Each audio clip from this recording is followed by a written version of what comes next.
tao. Yun ang...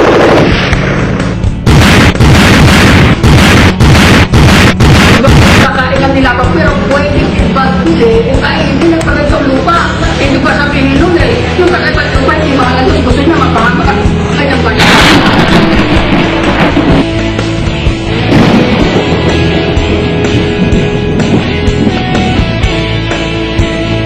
Pagkakulang iba, hindi niya ang bahal.